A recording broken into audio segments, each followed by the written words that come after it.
Next heading है monitoring of reaction. ठीक है, मॉनिटरिंग ऑफ रिएक्शन, मॉनिटर मतलब क्या होता है कि देखते रहना है ना। जैसे कोई रिएक्शन अगर हो रहा है तो इतना टाइम पे कुछ कंसंट्रेशन होगा या कुछ प्रेशर होगा, फिर टाइम बढ़ेगा तो फिर कुछ कंसंट्रेशन होगा या प्रेशर होगा, इसी को क्या बोलते हैं, मॉनिटर करते रहना, देखते रहना। तो यहाँ पे रिएक्शन का मॉनिटरिंग करेंगे और रेट कांस्टेंट निकालेंगे। तो इसमें याद करने को कुछ नहीं है, इस टॉपिक में सीधे क्वेश्चन प्रैक्टिस करने को है। और क्वेश्चन प्रैक्टिस करेंगे हम लोग, जितना भी डिफरेंट डिफरेंट टाइप का क्वेश्चन आ सकता है सब करेंगे। अगर इतना अच्छे से ग्रिप बन गया इतना क्वेश्चन पे तो फिर क्वेश्चन बन जाएगा, है ना। चलिए तो देखते हैं मॉनिटरिंग ऑफ रिएक्शन का क्वेश्चन। कभी भी मॉनिटरिंग ऑफ रिएक्शन रहता है, जनरली मॉनिटरिंग ऑफ रिएक्शन का क्वेश्चन ज़्यादातर फर्स्ट ऑर्डर रिएक्शन के लिए ही आता है। ठीक है, तो ये रिएक्शन दिया हुआ है और फर्स्ट ऑर्डर रिएक्शन दिया हुआ है। T is equal to zero पे प्रेशर दिया हुआ है पी नॉट, और T is equal to T पे प्रेशर दिया हुआ है पी टी, और फाइंड रेट कांस्टेंट पूछ रहा है। ठीक है, चलो। तो जैसे ही हम लोग देखें कि अरे T is equal to zero पे कुछ प्रेशर दिया हुआ है, T is equal to T पे कुछ प्रेशर दिया हुआ है, इसका मतलब ये क्या कर रहा है, मॉनिटर कर रहा है ना। तो इसको हम लोग मॉनिटरिंग ऑफ रिएक्शन का कंसेप्ट से बनाएंगे। ठीक है, तो कभी भी ऐसा क्वेश्चन रहे ना, सबसे पहले क्या करना चाहिए, ये रिएक्शन लिख देना चाहिए नीचे। ठीक, तो ये रिएक्शन ए गैस से two B solid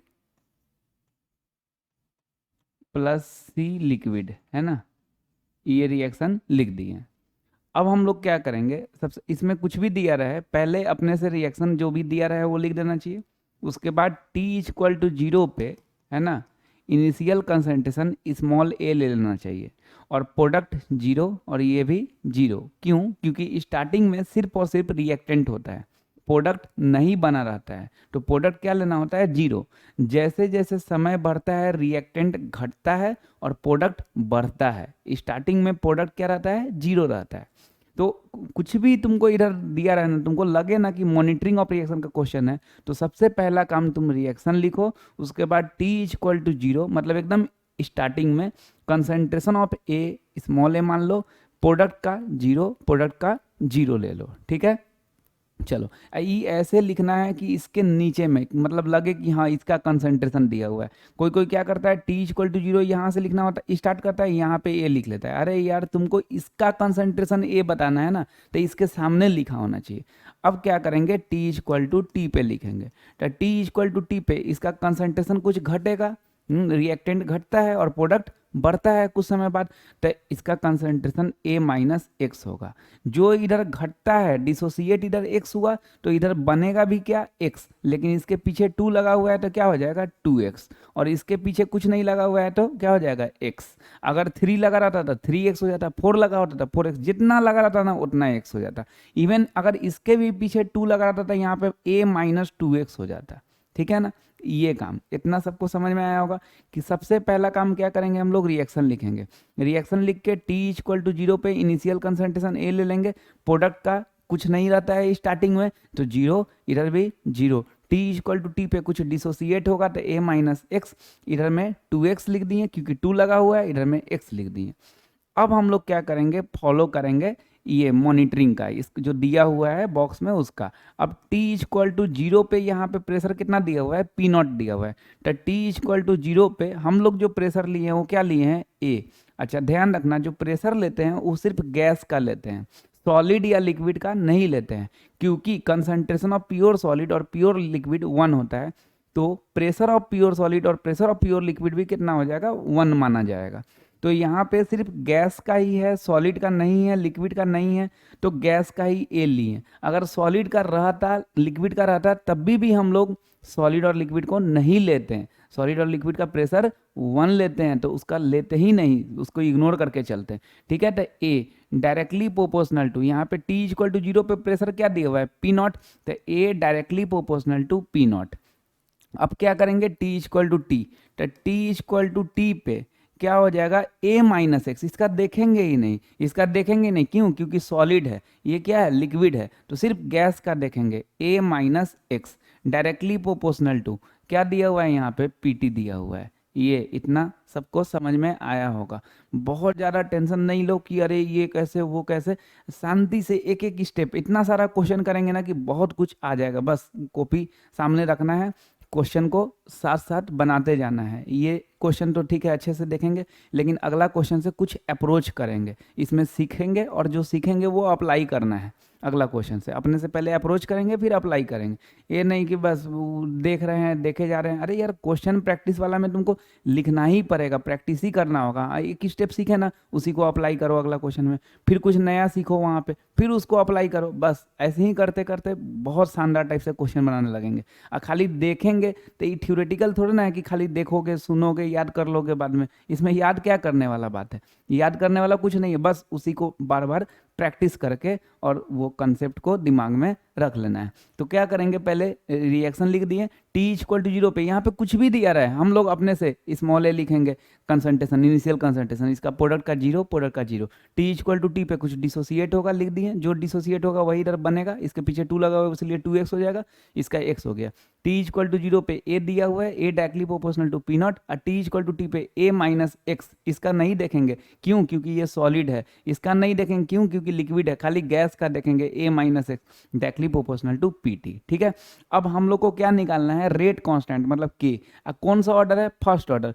first order reaction के लिए रेट कांस्टेंट का फॉर्मूला याद किए हुए हैं, k equal to 1/t ln c naught by C T. जो फॉर्मूला याद किए हुए हैं वो लिख दिए। अब 1 टाइम, टाइम तो यहाँ टी ही दिया हुआ है, 0 नहीं लेते हैं। अगर कभी इनफाइनाइट दिया हुआ है तो वो भी नहीं लोगे, क्या लोगे, टाइम टी लोगे। जो टाइम दिया हुआ है वो लेते हैं, तो यहाँ पे टी इक्वल टू टी दिया हुआ है तो टी ले दिए। L C naught, C naught मतलब इनिशियल कंसंट्रेशन। इनिशियल कंसंट्रेशन हमेशा ए लेना, ध्यान रखो इस बात को, जितना भी क्वेश्चन बनाएंगे सब में यूज करेंगे। इनिशियल कंसंट्रेशन हमेशा ए लेना, और सी टी मतलब concentration at time T, concentration at time T हमेशा ए माइनस एक्स लेना। क्योंकि देखो इस सी नॉट इनिशियल कंसंट्रेशन, किसका इनिशियल कंसंट्रेशन, तो रिएक्टेंट का इनिशियल कंसंट्रेशन। यही नहीं कि पूरे का प्रोडक्ट का, सिर्फ रिएक्टेंट का इनिशियल कंसंट्रेशन हमेशा क्या लेना, ए लेना। ठीक, और सी टी मतलब concentration at time T, concentration at time T क्या लेना, प्रोडक्ट का नहीं, सिर्फ किसका, रिएक्टेंट का। रिएक्टेंट का कंसंट्रेशन एट टाइम टी क्या है, ए माइनस एक्स है। ठीक, तो सी नॉट मतलब दिल में आ जाना चाहिए ए, और सी टी मतलब ए माइनस एक्स। कभी भी क्वेश्चन बना रहे हो ना मॉनिटरिंग ऑफ रिएक्शन का, तो सी नॉट सुनते ही दिल में आ जाना चाहिए ए, सी टी सुनते ही दिल में क्या आना चाहिए, ए माइनस एक्स। तो सी नॉट मतलब ए, और ए कितना दिया हुआ है क्वेश्चन में, पी नॉट दिया हुआ है, तो पी नॉट लिख दिए। और सी टी मतलब ए माइनस एक्स, तो ए माइनस एक्स कितना दिया हुआ है, पी टी हो गया। ये रेट कांस्टेंट का एक्सप्रेशन लिख दिए, के इक्वल टू ये आ गया, हो गया। ठीक है, अब देखो इस क्वेश्चन से जितना भी सीखे, ठीक, अभी तक ये देखें, जितना भी सीखे अगला क्वेश्चन में जितना स्टेप हो सके क्या करना है, अप्लाई करना है। ठीक, और उसके बाद कुछ जो नया मिले उसको सीख लेना है। ठीक है, देखते हैं नेक्स्ट क्वेश्चन भाई। नेक्स्ट क्वेश्चन देखो, ए सॉलिड से 2b gas plus 3c gas दिया हुआ है, फर्स्ट ऑर्डर रिएक्शन है। T इक्वल टू टी पे प्रेशर Pt दिया हुआ है, और T इक्वल टू इनफाइनाइट पे प्रेशर P इनफाइनाइट दिया हुआ है, और क्या करना है, रेट कांस्टेंट निकालना है। तो जैसे ही देखिए अरे T इक्वल टू टी पे प्रेशर दिया हुआ है, T इक्वल टू इनफाइनाइट पे प्रेशर दिया हुआ है, इसका मतलब ये क्या है, मॉनिटरिंग ऑफ रिएक्शन का क्वेश्चन है। रिएक्शन का मॉनिटर किया जा रहा है ना, देखा जा रहा है कि कितना टाइम पे कितना प्रेशर है। तो मॉनिटरिंग ऑफ रिएक्शन का जैसे ही क्वेश्चन है तो सबसे पहला काम क्या जानते हैं हम लोग, की रिएक्शन लिखते हैं, उसका T इक्वल टू 0 पे लिखते हैं, T इक्वल टू टी पे लिखते हैं, और यहाँ पे T इक्वल टू इनफाइनाइट दिया हुआ है तो T इक्वल टू इनफाइनाइट पे भी लिखेंगे। तो तुम लोग इतना पे अभी थोड़ा देर पॉज करोगे और अपने से रिएक्शन लिख के T इक्वल टू 0 पे लिखोगे, T इक्वल टू टी पे लिखोगे, उसके बाद फिर पॉज खोल के फिर आगे का देखोगे। बस इतना ही काम तुम लोग को इस क्वेश्चन में करना है कि पहले रिएक्शन लिखना है, T इक्वल टू 0 पे लिख देना है, T इक्वल टू टी पे लिख देना है, और फिर शांति से आगे का देखना है, फिर सीखना है आगे का हम जो जो बात बोलेंगे, फिर अगला क्वेश्चन में फिर अप्लाई करना है उसको। ठीक है ना, चलो इतना कर लोगे उसके बाद आगे का देखोगे, है ना। हम लोग क्या करेंगे, पहले रिएक्शन ए सॉलिड से 2b gas plus 3c gas. सबसे पहले T इक्वल टू 0 पे इनिशियल कंसंट्रेशन A, इसका 0 इसका 0। T इक्वल टू टी पे, T इक्वल टू 0 दिया रहे या ना दिया रहे, T इक्वल टू 0 पहले लिखना बनता है ना। T इक्वल टू टी पे A माइनस एक्स, यहाँ पे 2x क्योंकि पीछे 2 लगा हुआ है, यहाँ पे 3x। इतना तुम लोग कर लिए होगे पॉज करके अपने से, है ना। चलो अब इसके आगे का देखना है। पिछला वाला क्वेश्चन में ना टी इक्वल टू इनफाइनाइट नहीं दिया हुआ था, उसीलिए T equal to 0, T equal to T उतना ही पे बात आगे बढ़ा दिए थे हम लोग को। यहाँ पे टी इक्वल टू इनफाइनाइट पे भी दिया हुआ है, तो टी इक्वल टू इनफाइनाइट। देखो तुम ही सोचो भाई कि स्टार्टिंग में ए रहता है और प्रोडक्ट क्या रहता है 0, तो जैसे टाइम बढ़ता है तो कुछ घटा, तो सोचो टाइम बढ़ते बढ़ते बढ़ते बढ़ते इनफाइनाइट पे चला गया तो ये तो पूरा ही घट जाएगा, मतलब पूरा ही खत्म हो जाएगा, तो ये क्या हो जाएगा 0। और जो इधर था ए वो पूरा उधर बन जाएगा, लेकिन चूंकि यहाँ पे पीछे में 2 लगा हुआ है इसलिए यहाँ क्या हो जाएगा 2a, और यहाँ पे क्या हो जाएगा 3a। ये समझ लो इस बात को कि कैसे लिखें। T equal to 0, T equal to T, तो पिछला क्वेश्चन से सीख लिए लिखना। टी इक्वल टू इनफाइनाइट अभी क्या देखें कि इनफाइनाइट टाइम पे ये तो घट घट के पूरा खत्म हो जाएगा जी, डिसोसिएट हो के पूरा खत्म हो जाएगा, तो 0 हो जाएगा। तो इधर का जितना है वो पूरा प्रोडक्ट में बन जाएगा। तो इधर क्या था ए, तो पूरा प्रोडक्ट में बन गया, लेकिन पीछे 2 लगा हुआ है तो 2a, यहाँ 3 लगा हुआ है तो 3a। चलो इतना बात तो तुम लोग को समझ में आ गया कि टी इक्वल टू 0 पे कैसे लिखे, टी इक्वल टू टी पे कैसे लिखे, और अगर T equal to infinite question में दिया हुआ है तब उसका लिखना है, अदरवाइज नहीं लिखना है, ठीक है। अब हम लोग क्या करेंगे, यहाँ पे टी इक्वल टू टी पे प्रेशर पीटी दिया हुआ है, तो हम लोग भी टी इक्वल टू टी पे लिखेंगे। टी इक्वल टू 0 पे क्या लिखने जाए, अरे जो मॉनिटरिंग किए हुआ है उसका ना लिखोगे, तो टी इक्वल टू टी पे, ठीक। गैस का सिर्फ, हाँ सिर्फ किसका, गैस का, सॉलिड या लिक्विड का नहीं। तो ये सॉलिड का है तो ये नहीं देखेंगे, ये गैस का है तो कितना 2x, ये गैस तो कितना 3x, तो 2x प्लस 3x कितना 5x, तो 5x डायरेक्टली प्रोपोर्शनल टू क्या हो जाएगा पीटी हो जाएगा, ठीक है। अब t इक्वल टू इनफाइनाइट पे, t इक्वल टू इनफाइनाइट पे कितना दिया हुआ है p इनफाइनाइट, तो t इक्वल टू इनफाइनाइट पे अगर बात करेंगे तो सॉलिड का तो है नहीं, अगर रहता तब भी नहीं लेते हैं हम लोग। गैस का 2a और इसका 3a, तो कितना हो जाएगा 5a। 5a directly proportional to कितना p इनफाइनाइट दिया हुआ है, तो p इनफाइनाइट लिख दिए। इतना सबको समझ में आया। पहले तो ये काम कर लिए, उसके बाद टी इक्वल टू टी पे पीटी दिया हुआ है, टी इक्वल टू टी पे गैस का देख लिए और दोनों को जोड़ दिए, टोटल प्रेशर दिया हुआ है, नहीं कुछ बोला जाता है मतलब टोटल प्रेशर, तो 2x plus 3x 5x directly proportional to क्या पीटी, और टी इक्वल टू इनफाइनाइट पे 5 पे directly proportional to P infinite. Sir आप टोटल प्रेशर बोल रहे हैं तो 5x क्यों ले रहे हैं, पूरा क्यों नहीं जोड़ रहे हैं, अरे यार सॉलिड है, सॉलिड का नहीं जोड़ते हैं, लिक्विड का नहीं जोड़ते हैं, सिर्फ किसका जोड़ते हैं गैस का, तो गैस का लिख दिए। अब क्या निकालना है, रेट कांस्टेंट। रेट कांस्टेंट मतलब के, फर्स्ट ऑर्डर रिएक्शन के लिए के का फॉर्मूला 1/t, टाइम t दिया हुआ है, ln सी नॉट, क्या बोले हैं सी नॉट, जब भी मॉनिटरिंग ऑफ रिएक्शन का क्वेश्चन कर रहे हो सी नॉट बोले तो a दिल में आ जाना चाहिए, तो a चलो है a, ठीक। ct बोले तो a minus x, a minus x नहीं है, तो पहले क्या कर लें हम a माइनस एक्स निकाल लें, तो इसको इक्वेशन 1 बोलेंगे, इसको इक्वेशन 2 बोलेंगे। क्या कर लेंगे इक्वेशन 2 माइनस इक्वेशन 1, जैसे ही इक्वेशन 2 माइनस इक्वेशन 1 करेंगे तो क्या हो जाएगा 5a माइनस 5x, तो 5 कॉमन आ जाएगा तो क्या बच जाएगा a minus X directly proportional to p infinite minus pt। अब देखो हम लोग k equal to 1/t ln C naught by C T, तो 1 टाइम t दिया हुआ है ln सी नॉट बोले तो a हम लोग के पास था, है ना। सी टी बोले तो a माइनस एक्स नहीं था, तो क्या किए 5a माइनस 5x, तो a माइनस एक्स आ गया। अब बोलोगे सर आप a माइनस एक्स बोल रहे हैं और 5a माइनस एक्स दिखा रहे हैं, a बोल रहे हैं और 5a दिखा रहे हैं, अरे भाई k equal to 1/t ln C naught मतलब a, अगर तुम सोचो 5 पे रख दोगे सी टी मतलब a minus X, 5a minus X रख दोगे तो 5 से 5 कट जाएगा कि नहीं, तो उसका टेंशन नहीं लेना चाहिए, वो तो अपने कट जाएगा। अब हम लोग क्या करेंगे फार्मूला लगा देंगे k equal to 1/t ln C naught by C T, ठीक है।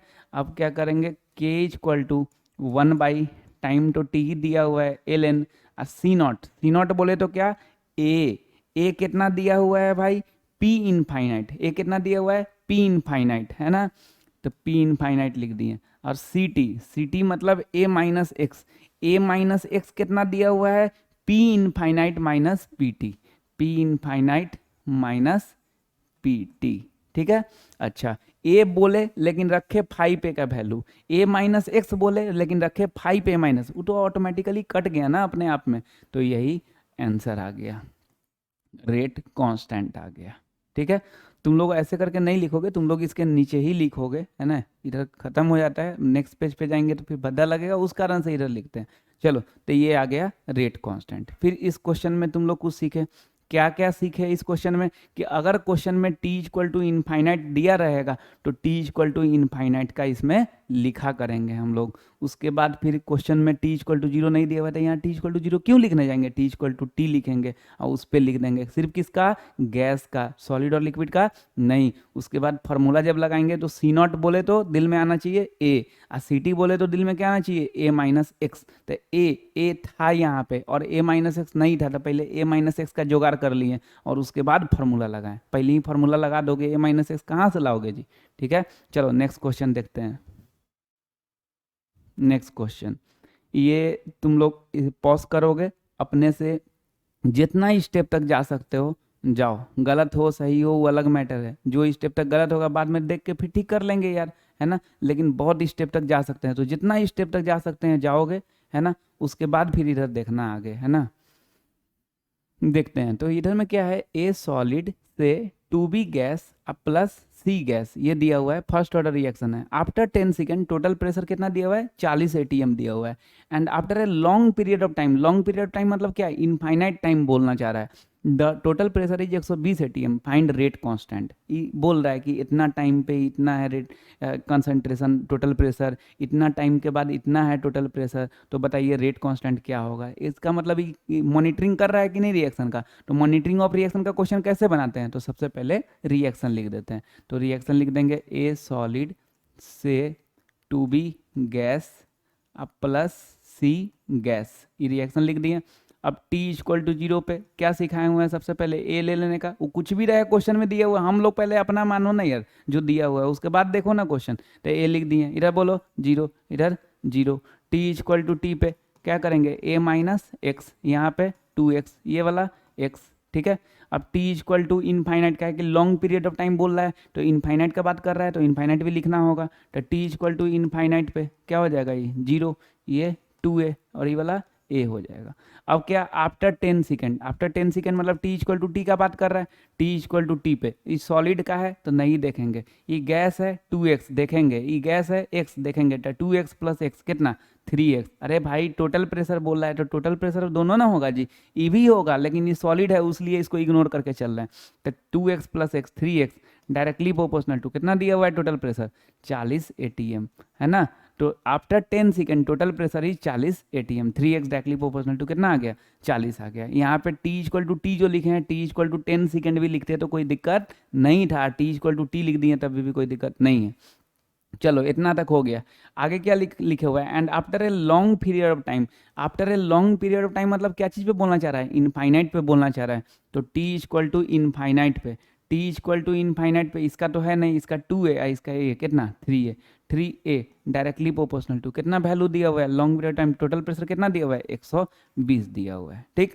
और क्या निकालना है, रेट कांस्टेंट निकालना है, के का फॉर्मूला 1/t, टाइम दिया हुआ है तुम्हारा 10, ठीक है 10 रख दोगे, L N C naught, C naught बोले तो क्या बोले हुए हैं ए, सी नॉट बोले तो ए देखो दिया हुआ है, ठीक। और सी टी बोले तो A minus x, A minus x नहीं है तो पहले ए माइनस एक्स का जुगाड़ कर ले, तो इसको इक्वेशन 1 बोलेंगे, इसको इक्वेशन 2 बोलेंगे, है ना, तो इक्वेशन 2 माइनस इक्वेशन 1, तो 3a माइनस 3x, 3 कॉमन आ जाएगा, तो 3a minus X directly proportional to 120 minus 40 कितना 80, तो ये a माइनस एक्स आ गया। आप फॉर्मूला लगा देंगे k equal to 1/t ln C naught by C T, 1 time t कितना दिया हुआ है 10, इसको सॉल्व करना होगा क्योंकि वैल्यू दिया हुआ है, तो ln को log में बना देंगे तो 2.303 log, है ना, log सी नॉट बोले तो क्या a कितना दिया हुआ है 120,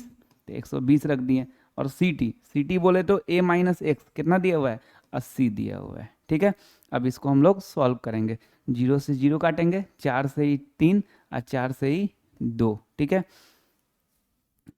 इक्वल टू 2.303 बाई 10, है ना, 2.33/10, और log 3/2 है, तो log a/b क्या होता है, log a minus log b, तो log 3 माइनस log 2, log 3 का वैल्यू 0.48 माइनस log 2 का वैल्यू 0.3, 0.48 माइनस 0.3 कितना हो जाएगा, 0.18, 0.18। ठीक है, अब इसमें मल्टीप्लाई कर दें, 18 3 जार 54, फिर 18 3 जार 54, 5 18 2 जार 36 और 5 41, यहाँ पे 3 डिजिट, यहाँ पे 2 डिजिट, कितना डिजिट हो गया, 5 डिजिट, तो 2 4 5 इतना हो गया। और नीचे में 10 है, मतलब 10 पे पावर 1, तो ऊपर जाएगा तो 10 पे पावर कितना, -1। इसको स्टैंडर्ड फॉर्म में कर देंगे, स्टैंडर्ड फॉर्म में करेंगे तो पॉइंट यहाँ आएगा ना, 1 से 10 के बीच में करते हैं तो पॉइंट यहाँ आएगा, तो 4.1454 उतना लेना लिख के डिसिमल के बाद 2 डिजिट काफ़ी है। ठीक है, तो 4.1, अब 4 के बाद 5 है तो ये कितना हो जाएगा, 5 हो जाएगा, काहे, क्योंकि एक राउंड फिगर में एक बढ़ जाएगा, तो पॉइंट यहाँ आ गया। तो क्या करेंगे बैलेंस करने के लिए, इंटू 10 पे पावर -1, और 10 पे पावर -1 कितना हो जाएगा, 10 पे पावर -2 है ना। यूनिट, तो टाइम का यूनिट क्या है, सेकेंड, तो रेट कांस्टेंट का यूनिट क्या हो जाएगा, सेकेंड इनवर्स, क्योंकि हम लोग जानते हैं फर्स्ट ऑर्डर रिएक्शन के लिए यूनिट ऑफ के क्या होता है, सेकेंड इनवर्स होता है। ठीक है, हमको लगता है समझ में आया होगा। जो बच्चा अपने से बनाया होगा बहुत अच्छा बात है, जिनसे अगर कोई स्टेप नहीं समझ में आया होगा, नहीं बना होगा, तो थोड़ा मंथन करो कि क्या स्टेप में फंसे, क्योंकि ये इसमें अभी जितना भी स्टेप किए हैं सब पीछे वाले क्वेश्चन में यूज हुआ है, तो मतलब कुछ ऐसा स्टेप नहीं है कि कुछ नया है, तो थोड़ा उसको सोचो। अगर बेमतलब में अगर कोई क्वेश्चन नहीं बन रहा है, अगर अप्रोच नहीं कर पा रहे हैं, ऑलरेडी पीछे वाला क्वेश्चन में सीखे हैं बात कि कैसे करना है, और उसके बाद भी अगर अप्रोच नहीं कर पा रहे हैं, तो कहीं ना कहीं कमी तो है ना, तो उस चीज़ पे ना थोड़ा दिमाग लगाना है कि क्या कमी है, हमको लॉग वाला वैल्यू निकालने नहीं आ रहा है, या फिर सॉल्विंग में दिक्कत हो रहा है कि मल्टीप्लाई करने के कारण गलती कर दी है, क्या चीज़ में गलती है, उस चीज़ को फिर उस चीज़ पे फिर 1-2 बार सोच के और तब सॉर्ट आउट करो, तब तो आगे वाला क्वेश्चन में। अब हर बार करके आगे बढ़ गए और फिर पता चलेगा कि वो सॉर्ट आउट हुआ ही नहीं जिसमें अपना दिक्कत है, कि कौन स्टेप में दिक्कत है उसको पकड़ना है, तब फिर आगे वाला में अप्लाई करेंगे, तब फिर सीखेंगे, ये टेंडेंसी रहना चाहिए।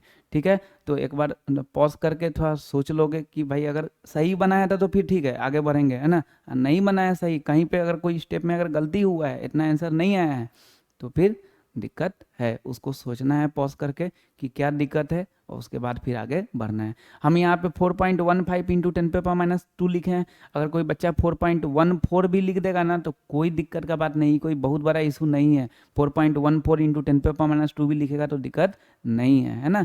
सर लोग क्या करते हैं, जब बोर्ड में कॉपी चेक करते हैं तो स्टेप देखते हैं कि स्टेप किया गया है कि नहीं, है ना, पूरा स्टेप देखते हैं, और आंसर जो है ना वो ये रेंज में देखते हैं, रेंज में रहना चाहिए, ये नहीं कि 4.15 इंटू 10 पे -2 रहेगा तभी सही होगा, 4.14 रहेगा इंटू 10 पे -2 रहेगा तभी भी कोई दिक्कत नहीं है। हाँ, इसमें इधर उधर कोई दिक्कत नहीं है, इसमें फिर बहुत दिक्कत है। इसमें कोई अगर 10 पे -2 की जगह पे 10 पे -3 लिख देगा, 10 पे -1 लिख देगा, तब फिर दिक्कत है। पावर में तो काफ़ी ज़्यादा डिफरेंस कर देता है ना।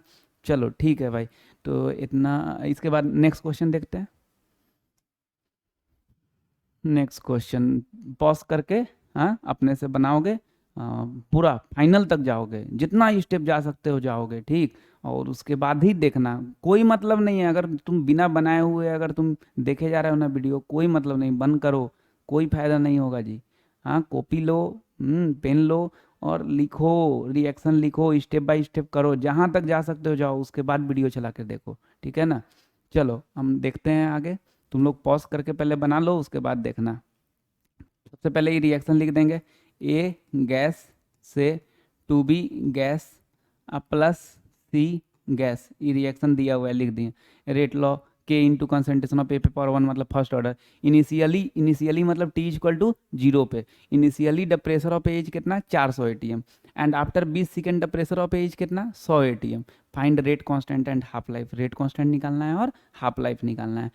क्वेश्चन भी पढ़ने से क्या पता चल रहा है, मॉनिटरिंग ऑफ रिएक्शन का क्वेश्चन है, क्योंकि इनिशियली दिए हुआ है कुछ प्रेशर, है ना, उसके बाद 20 सेकेंड बाद दिया हुआ है, मतलब मॉनिटर किए हुआ है रिएक्शन को, तो मॉनिटरिंग ऑफ रिएक्शन में क्या करते हैं, सबसे पहले हम लोग रिएक्शन लिख देते हैं, और कुछ भी दिया रहा है क्वेश्चन में हम लोग तो पहले अपना वाला लिखते हैं जो पढ़े हुए हैं कि टी इक्वल टू 0 पे इसका कंसंट्रेशन ए, ई वाला 0, ई वाला 0। अब टी इक्वल टू टी पे ए माइनस एक्स है ना, ये वाला 2x और ये क्या हो जाएगा, x हो जाएगा। अच्छा, इनफाइनाइट करने से पहले क्वेश्चन देख लेना चाहिए कि उसमें इनफाइनाइट का बात किए हुआ है कि नहीं। तो इसमें इनफाइनाइट का बात नहीं किया हुआ है, इनिशियली मतलब टी इक्वल टू 0 पे बात किया हुआ है, और आफ्टर 20 सेकेंड मतलब 20 सेकेंड पे बात किया हुआ है ना। उसके बाद में ऐसा नहीं बोले हुआ है कि लॉन्ग पीरियड ऑफ टाइम की टी इक्वल टू इनफाइनाइट हम लोग लिखने जाएँ, ठीक है ना। तो इतना ही पे काम करेंगे। Initially the pressure of A 400 ATM, तो टी इक्वल टू 0, इनिशियली मतलब टी इक्वल टू 0। हाँ, प्रेशर ऑफ ए कितना है, ए दिया हुआ है, डायरेक्टली प्रोपोर्शनल टू कितना लिख दें, 400 है ना। अरे भाई गैस है, ये गैस है तो रहेगा तब ना लिखेंगे, है ही नहीं। चलो अब क्या, आफ्टर 20 सेकेंड, तो टी इक्वल टू टी पे है ना, टी इक्वल टू 20 सेकेंड भी लिख सकते थे, टी इक्वल टू टी भी लिख सकते हैं, है ना। तो क्या हो जाएगा, pressure of A is 100 ATM. ध्यान रखना, pressure of A, total pressure नहीं। वो सब क्वेश्चन में क्या दिया रहता था, टोटल प्रेशर दिया रहता था, उसीलिए जितना भी गैस वाला रहता था ना सबको जोड़ देते थे। यहाँ पे ना प्रेशर ऑफ ए, तो प्रेशर ऑफ ए तो खाली ए माइनस एक्स है ना। हाँ ये गैस है, ये भी गैस है, लेकिन यहाँ पे प्रेशर ऑफ ए दिया हुआ है मॉनिटरिंग में, टोटल प्रेशर नहीं दिया हुआ है। तो press after 20 second pressure of A is, तो टी इक्वल टू टी पे प्रेशर ऑफ ए कितना है, ए माइनस एक्स, तो A minus X directly proportional to कितना, 100 एटीएम, तो ये 100 लिख दिए, ठीक।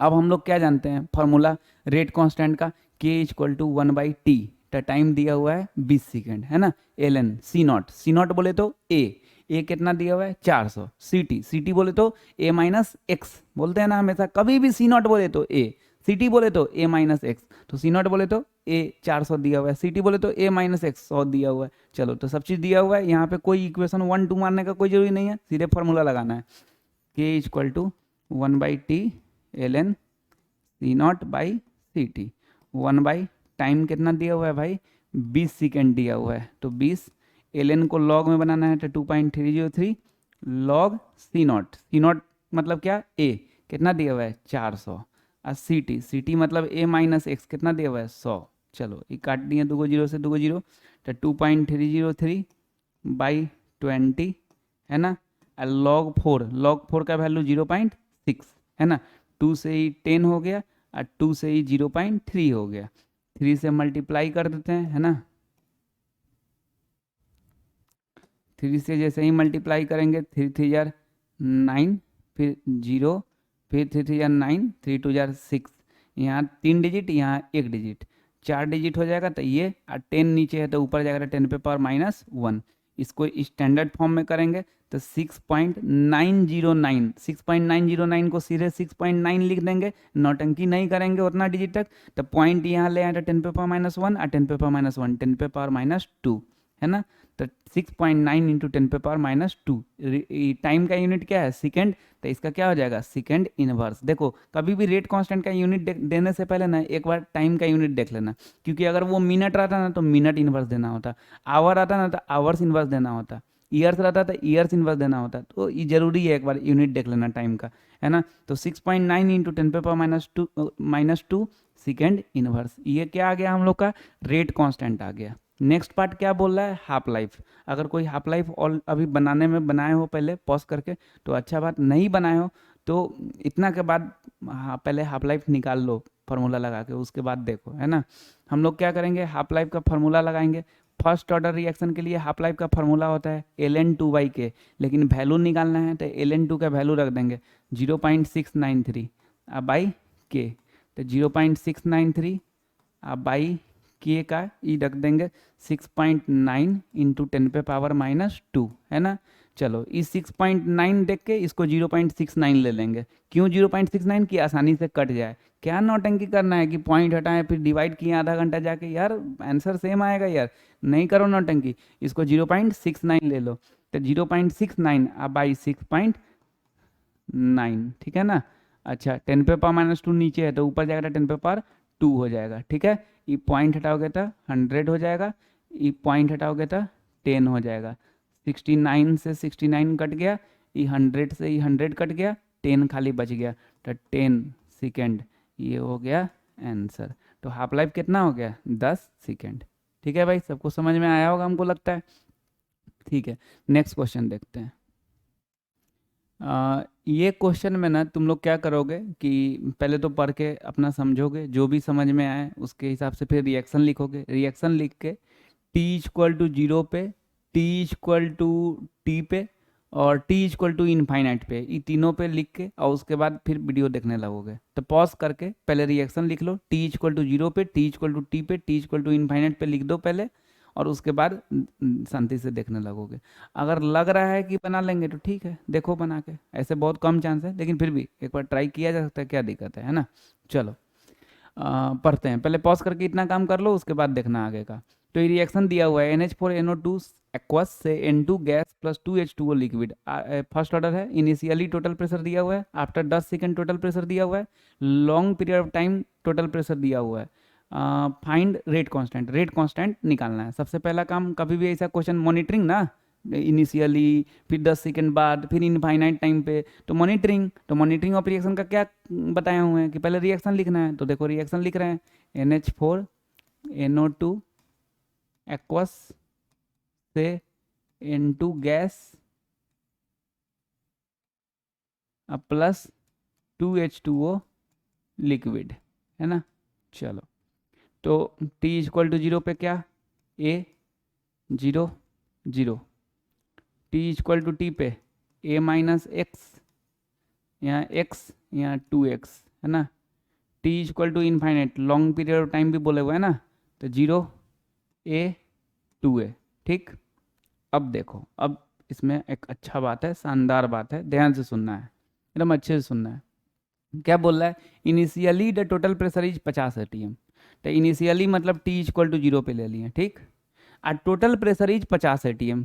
टोटल प्रेशर में क्या है, टी इक्वल टू जीरो पे ए खाली, ये तो नहीं लेंगे, ये भी नहीं लेंगे, और ये ए है तो ये भी नहीं लेंगे। अब क्यों नहीं लेंगे सर, अरे सिर्फ गैस का लेते हैं यार, बाकी किसी का नहीं लेते हैं, ये एक्वस है ना, सिर्फ गैस का लेते हैं। तो फिर क्या किया जाए, ए डायरेक्टली प्रोपोर्शनल टू 50 जो लोग लिख दिए हो काट लो, ए डायरेक्टली प्रोपोर्शनल टू 50 नहीं होगा, सिर्फ गैस का लेते हैं। तो फिर ये 50 कैसे आ गया, जब आप ए का नहीं लीजिएगा, इसका नहीं दिया हुआ, इसका नहीं दिया हुआ, तो ये 50 आया कैसे। इसका मतलब दाल में कुछ काला है, इस रिएक्शन में कोई अननोन स्पेसीज है जो हम लोग को नहीं दिख रहा है, जो हम लोग को नहीं दिख रहा है। क्योंकि ये 50 फिर आएगा कैसे जी, initially total pressure is 50 atm, और हम लोग तो सिर्फ गैस का लेते हैं, तो इसका लेंगे नहीं, इसका है नहीं, गैस है तो, और इसका रहता तब भी नहीं लेते, ऐसे है नहीं।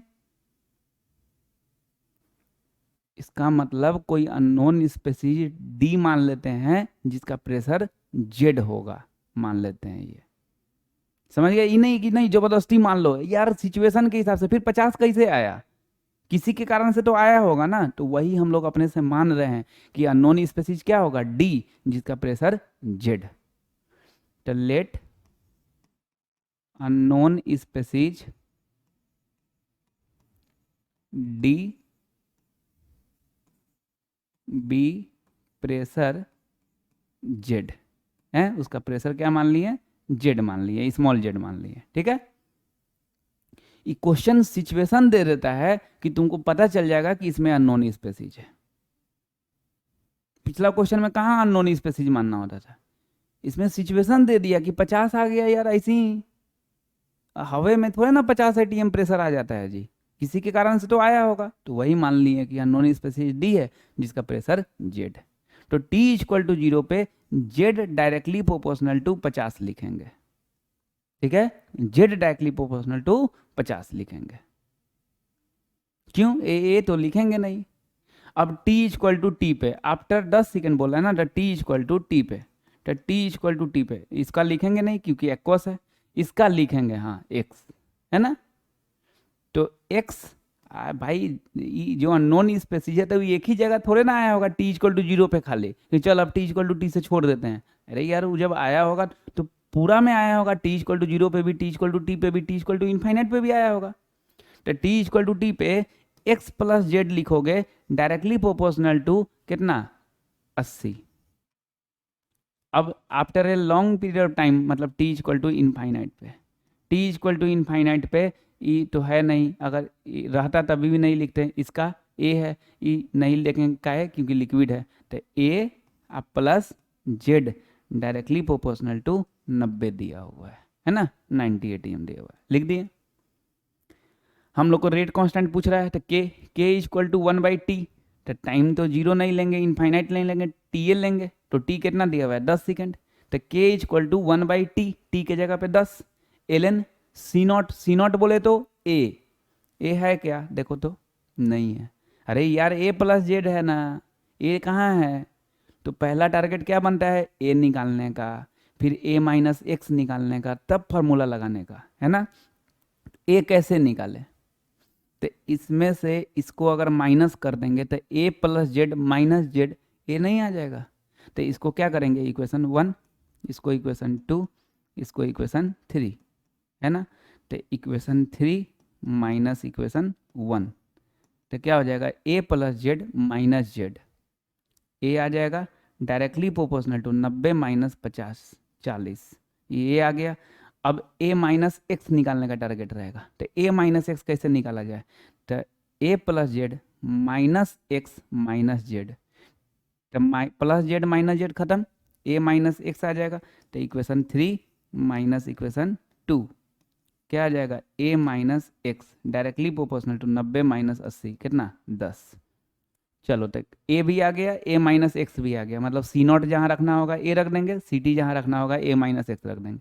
अब फार्मूला लगाएंगे, K equal to 1/t L N C naught by C T, 1 time T कितना दिया हुआ है 10 सेकेंड, एल एन को लॉग में बनाना होगा 2.303 लॉग सी नॉट बोले तो ए कितना दिया हुआ है 40, और सी टी बोले तो ए माइनस एक्स 10 दिया हुआ है, काट दिए 2.303 अब बाई 10 इंटू लॉग 4 0.6 होता है, मल्टीप्लाई कर देंगे आ जाएगा आंसर 6 3 जार 18, फिर 6 3 जार 18 1 6 2 जार 12 1 13, 3 डिजिट यहाँ पे 1 डिजिट, कितना डिजिट हो जाएगा 4 डिजिट, तो 1 2 3 4 यहाँ पे 1.38 इंटू नीचे में 10 है तो ऊपर में 10 पे पावर -1, तो इतना बड़का वैल्यू नहीं लिखेंगे, 1.38 काफ़ी है, इंटू 10 पे पावर -1, टाइम का यूनिट है सेकेंड, तो रेट कांस्टेंट का यूनिट क्या हो जाएगा सेकेंड इनवर्स, ये आंसर हो गया।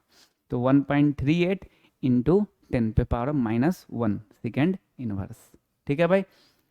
तो इस क्वेश्चन में एक क्या नया सीखने को मिला कि सिचुएशन बता दिया कि कुछ अननोन स्पेसीज होगा डी जिसका प्रेशर क्या होगा जेड, ठीक है। चलिए नेक्स्ट क्वेश्चन देखते हैं, नेक्स्ट क्वेश्चन और मॉनिटरिंग ऑफ रिएक्शन टॉपिक का लास्ट क्वेश्चन, ठीक है। तो पॉज करके पहले अपने से बनाओ, जितना दूर तक जा सकते हो जाओ, उसके बाद फिर देखना, है ना। ये रिएक्शन दिया हुआ है, फर्स्ट ऑर्डर रिएक्शन है, initially total pressure is 100, after 10 second total pressure is 125, find rate constant. जैसे ही ये बोल रहा है ना ये टर्म की इनिशियली है हूँ, अरे समझ मॉनिटर कर रहा है यार, तो मॉनिटरिंग ऑफ रिएक्शन का कंसेप्ट क्या है, सबसे पहले रिएक्शन लिखने का, कुछ आया चाहे नहीं पहले रिएक्शन लिख दो आराम से, है ना। तो रिएक्शन लिख देंगे NH3 गैस से half N2 gas plus 3/2 H2 gas, ठीक है, ये रिएक्शन लिख दिए।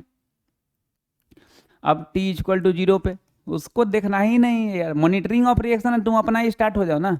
T इक्वल टू 0 पे A 0 0, T equal to T पे A माइनस, यहाँ T इक्वल टू T है भाई, A माइनस एक्स, यहाँ पे हाफ एक्स क्योंकि पीछे हाफ लगा हुआ है, यहाँ पे 3/2 एक्स, ठीक है। और इनफाइनाइट तो क्वेश्चन में देखेंगे, एक तो इनिशियली बात कर रहा है, एक 10 सेकेंड बाद, और इनफाइनाइट का बात नहीं कर रहा है, लॉन्ग पीरियड ऑफ टाइम का बात नहीं कर रहा है, ठीक है। अब T इक्वल टू 0 पे, T इक्वल टू 0 पे क्या दिया हुआ है 100 ATM टोटल प्रेशर दिया हुआ है, तो ये गैस है, ये भी गैस है, ये भी गैस है, तो ए ये तो है ही नहीं, तो क्या लिखे यार, तो ए डायरेक्टली प्रोपोर्शनल टू 100, चलो ठीक है ये हो गया। अब आफ्टर 10 सेकेंड मतलब T इक्वल टू T पे क्या है A minus x plus half x plus 3/2 x, तीनों जुड़ जाएगा, क्यों, क्योंकि तीनों गैस है और टोटल प्रेशर दिया हुआ है, तो A minus x plus half x plus 3/2 x, पहले ये हाफ एक्स था 3/2 एक्स कर लेते हैं, LCM लोगे 2, तो 1x अब plus 3x 4x 4x by 2 2x, तो a minus x plus 2x a plus x, तो a प्लस एक्स डायरेक्टली ये प्लस एक्स कैसे आया जी, ये पूरा को जोड़े, तीनों को जोड़े तो a प्लस एक्स आया, डायरेक्टली प्रोपोर्शनल टू कितना दिया हुआ है टोटल प्रेशर 125 125 atm लिख दिए। ठीक, अब हम लोग को रेट कांस्टेंट निकालना है K equal to 1/t ln c naught बोले तो a है, सी टी बोले तो a माइनस एक्स नहीं है, अरे a प्लस एक्स है, a माइनस एक्स नहीं है। पहला टारगेट रहेगा a माइनस एक्स निकालने का, तब फॉर्मूला लगाना है। अब बात है a माइनस एक्स कैसे निकाले। बहुत बच्चा जो है ना a माइनस एक्स निकाल लेता है, आराम से a का वैल्यू पुट कर देता है, x निकाल लेता है, फिर a माइनस एक्स निकाल लेता है, लेकिन डायरेक्टली निकाल लिया करो। ठीक है, डायरेक्टली निकाल लिया करो। इस ए है, ई a प्लस एक्स है, इसको इक्वेशन 1 ले लो, इसको इक्वेशन 2 ले लो, सीधे 2 इंटू इक्वेशन 1 अब माइनस इक्वेशन 2 कर दो।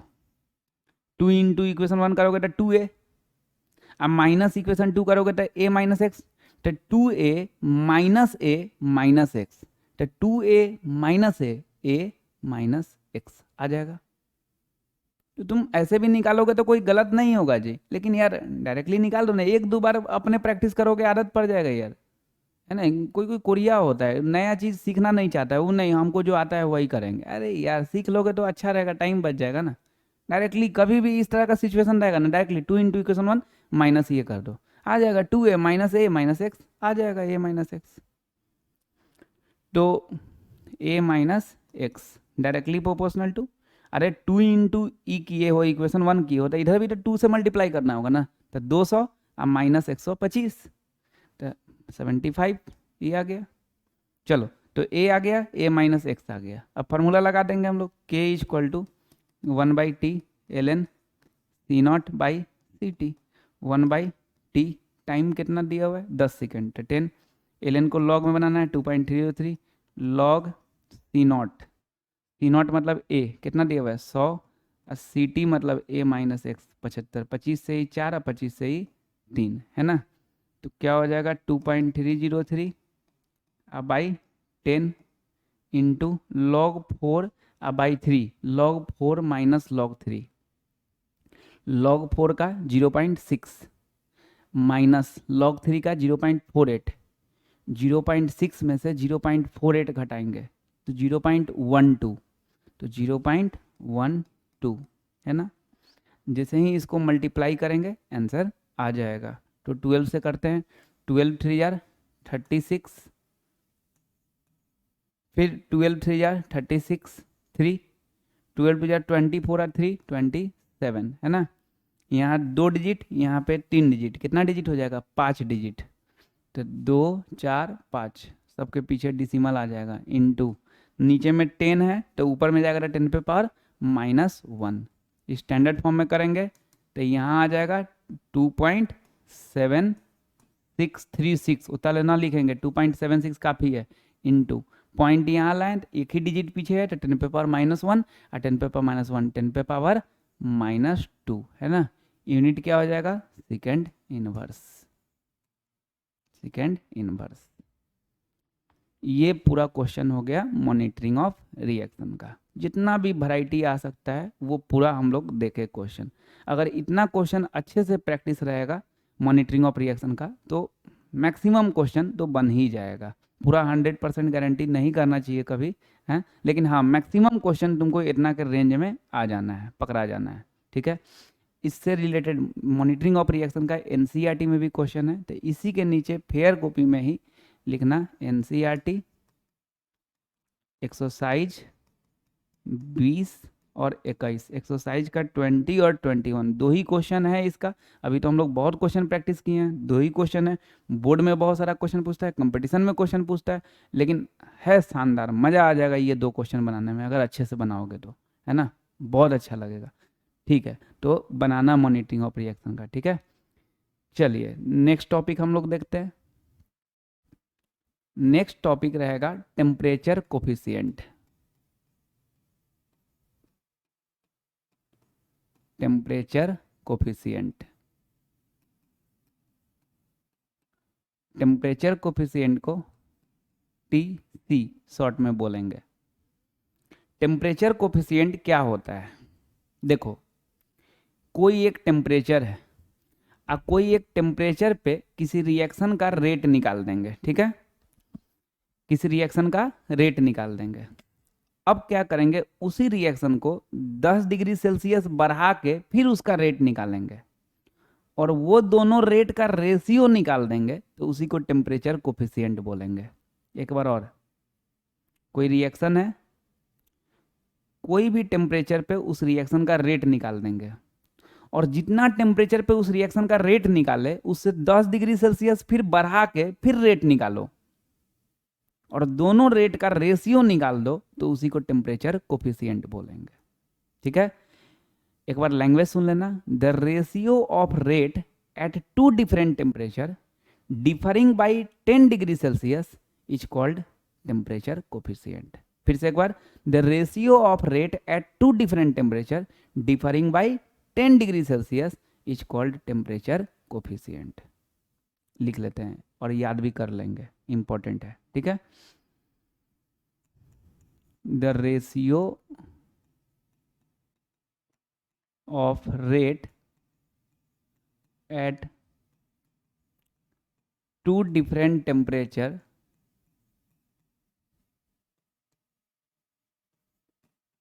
differing by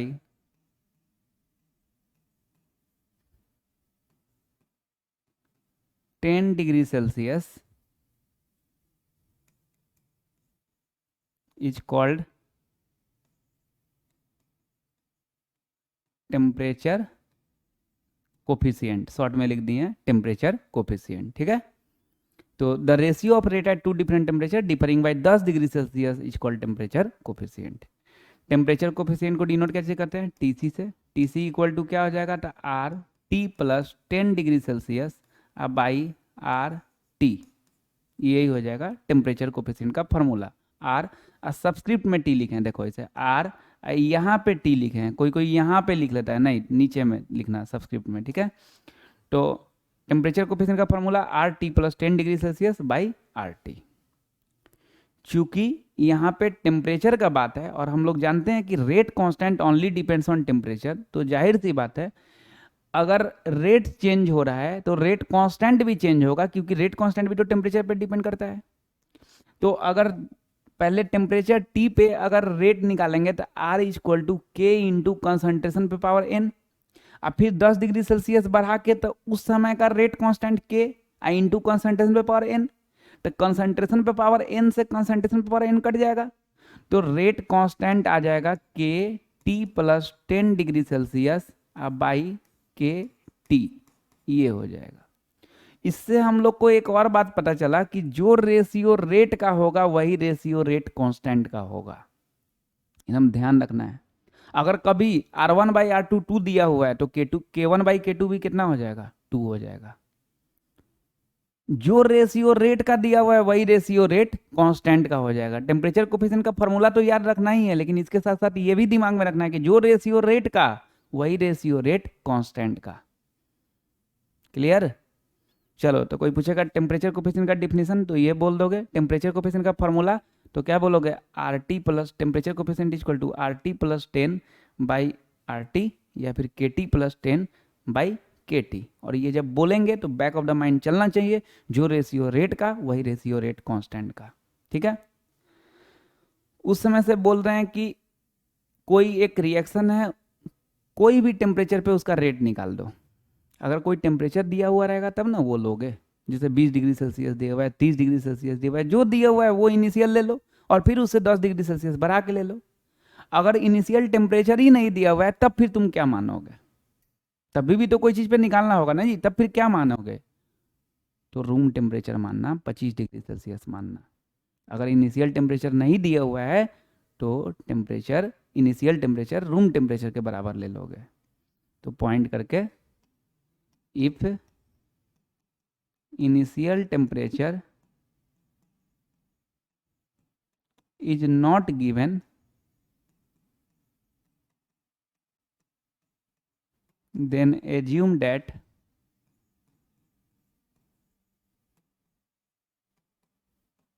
it is 25 degree Celsius. ठीक है, अगर इनिशियल टेम्परेचर नहीं दिया हुआ है तो उसको 25 डिग्री सेल्सियस ले लोगे। नेक्स्ट बात, मैक्सिमम रिएक्शन के केस में टेम्परेचर कोफिशिएंट का वैल्यू 2 होता है। कभी कभी चेंज भी होता है, लेकिन मैक्सिमम रिएक्शन के केस में टेम्परेचर कोफिशिएंट 2 होता है। तो अगर कोई क्वेश्चन में टेम्परेचर कोफिशिएंट का वैल्यू दिए हुआ है तो जो दिए हुआ है वो ले लो, और अगर नहीं दिए हुआ है तो फिर क्या मान लो, 2 मान लो। हाँ, अगर टेम्परेचर टी पे रेट दिया हुआ है 10 डिग्री सेल्सियस बढ़ा के रेट, तो फिर उसका रेशियो निकाल के करो ना। लेकिन अगर ये सब कुछ नहीं दिया हुआ है और सीधे टेम्परेचर कोफिशिएंट का यूज आ जाए तो क्या मान लो, 2 मान लो। मैक्सिमम रिएक्शन के केस में टेम्परेचर कोफिशिएंट क्या होता है, 2 होता है।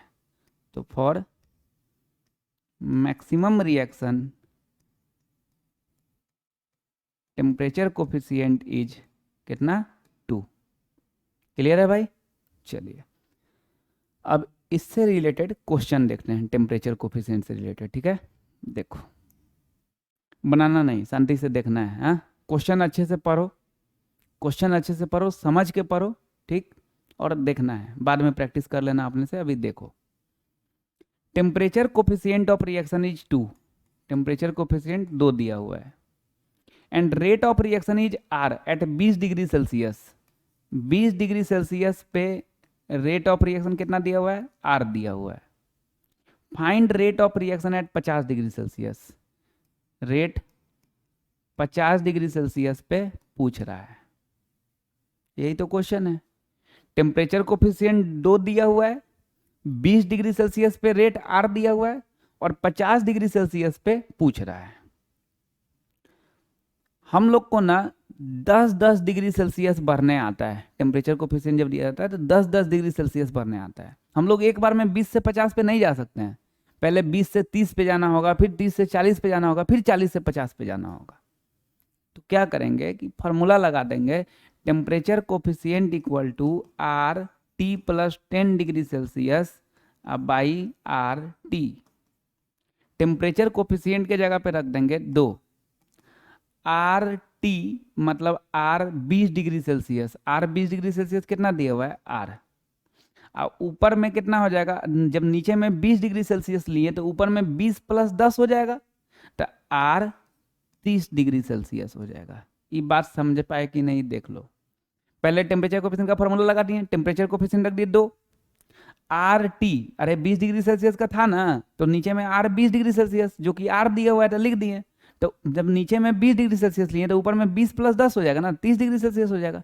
आर 30 डिग्री सेल्सियस को अकेले करो, 2 से मल्टीप्लाई हो जाएगा, था R 30 degree Celsius equal to क्या हो जाएगा, 2R हो जाएगा। चलो 20 डिग्री सेल्सियस से 30 डिग्री सेल्सियस पे चले गए टेम्परेचर कोफिशिएंट के हेल्प से। तुमको जाना है 50 पे, फिर लगाओ फार्मूला, फिर फार्मूला लगा दो। Now temperature coefficient equal to R T plus 10 degree Celsius by R T. Temperature coefficient फिर से डाल दो 2, आर टी। अब तुमको 30 डिग्री सेल्सियस का पता है, 30 डिग्री सेल्सियस का कितना पता है, 2R। तो ऊपर में कितना हो जाएगा, 30 प्लस 10 40 डिग्री सेल्सियस हो जाएगा। आर 40 डिग्री सेल्सियस अकेले कर दो, तो 2 इंटू 2R मतलब 4R हो जाएगा। तो आर 40 डिग्री सेल्सियस कितना हो जाएगा, 4R हो जाएगा। ठीक है, अब एक बार और फॉर्मूला लगाएंगे, 50 डिग्री सेल्सियस पे पहुंच जाएंगे। तो now temperature coefficient equal to R T plus 10 degree Celsius by R T. Temperature coefficient की जगह पे 2, आर टी के जगह पे R 40 degree Celsius. R 40 degree Celsius कितना दिया हुआ है, 4R दिया हुआ है, डायरेक्ट 4R रख दो। और जब नीचे में 40 डिग्री सेल्सियस रखे तो ऊपर में कितना हो जाएगा, 40 plus 10 50 degree Celsius. R 50 degree Celsius अकेले कर दो, तो 2 इंटू 4R कितना, 8R। यही हो गया आंसर। तो क्या दिया हुआ था, टेम्परेचर कोफिशिएंट दिया हुआ था 2, 20 डिग्री सेल्सियस पे रेट आर, अब 50 डिग्री सेल्सियस पे पूछ रहा था। तो हम लोग एक एक करके 10-10 का गैप कर करके 50 तक पहुंच गए। देखो क्वेश्चन तुम देखे होगे, समझ में भी आया होगा, लेकिन थोड़ा सा अजीब टाइप का महसूस हो रहा होगा कि यार ये तो अजीब टाइप का है जी। 20 डिग्री सेल्सियस पे दिया हुआ है, 50 डिग्री सेल्सियस का पूछ रहा है, तो इतना नाव नाव किए हैं। अगर 20 डिग्री सेल्सियस का दिया हुआ है, 100 डिग्री सेल्सियस का पूछे तो फिर गर्रा उड़ा देंगे नाव नाव करके। 6-7 पेज एक को क्वेश्चन बनाने में खत्म हो जाएगा। तो बोर्ड पॉइंट ऑफ व्यू से अगर कभी ये क्वेश्चन पूछता है, सब्जेक्टिव पॉइंट ऑफ व्यू से अगर कभी ये क्वेश्चन पूछता है, तो ध्यान रखना गैप कम रखता है। बहुत ज़्यादा तो 20-30 का गैप रखता है, उससे ज़्यादा नहीं रखता है। तो फिर खूब आराम से ऐसे नाव नाव करके 1-2 बार नाव करेंगे, आंसर आ जाएगा। लेकिन ऑब्जेक्टिव पॉइंट ऑफ व्यू से अगर पूछता है तो उसके लिए एक फॉर्मूला दिमाग में रखना होता है। ऑब्जेक्टिव में गैप ज़्यादा रहता है। कभी भी देखना ना कि गैप ज़्यादा है, मतलब समझ आना कि हाँ ये ऑब्जेक्टिव क्वेश्चन में पूछेगा, सब्जेक्टिव में नहीं। अरे यार पॉसिबल ही नहीं है यार, 20 डिग्री सेल्सियस का दे देगा, 100 डिग्री सेल्सियस का पूछेगा, इतना नाव नाव। ऐसा क्वेश्चन नहीं पूछेगा जी कि 10 पेज में एक ही क्वेश्चन बने और 3 मार्क्स में। एक क्वेश्चन 20 नंबर का नहीं ना आता है जी।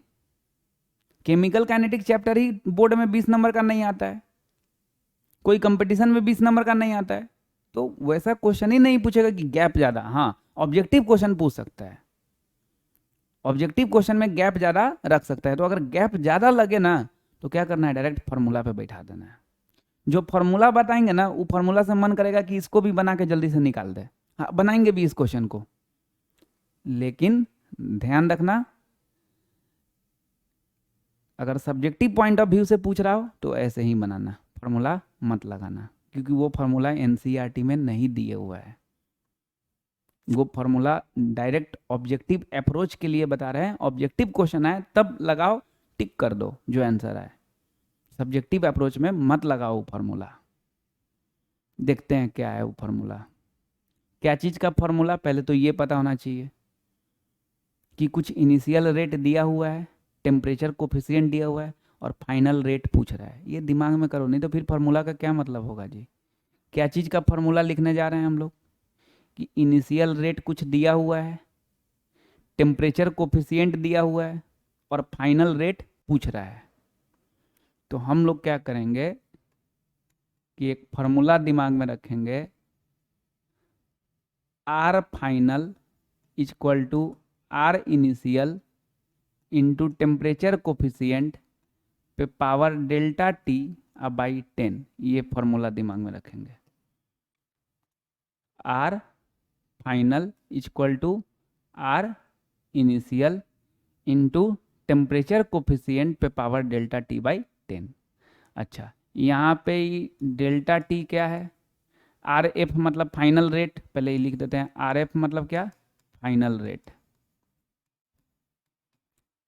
आर आई मतलब initial rate.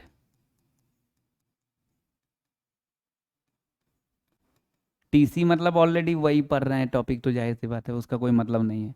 Delta T change in temperature, change in temperature मतलब final temperature minus initial temperature, T final minus T initial. ठीक है। तो कभी भी ये फार्मूला याद करने से पहले ये जरूर दिमाग में होना कि क्यों, कोई कोई फार्मूला याद कर लेता है, क्यों याद किए हैं पता नहीं है, तो फिर क्या फायदा जी याद करके। तो ये दिमाग में घुमाना कि क्यों ये फार्मूला याद करने जा रहे हैं। तो टेम्परेचर कोफिशिएंट दिया हुआ है, इनिशियल रेट कुछ दिया हुआ है और फाइनल रेट पूछ रहा है, इसीलिए ये फार्मूला याद कर रहे हैं। R F equal to R I into temperature coefficient पे पावर डेल्टा टी बाई 10। अब जो क्वेश्चन अभी बनाए हैं सब्जेक्टिव पॉइंट ऑफ व्यू वाला, उसी को ऑब्जेक्टिव में अगर रहेगा तो कैसे बनाएंगे देखो।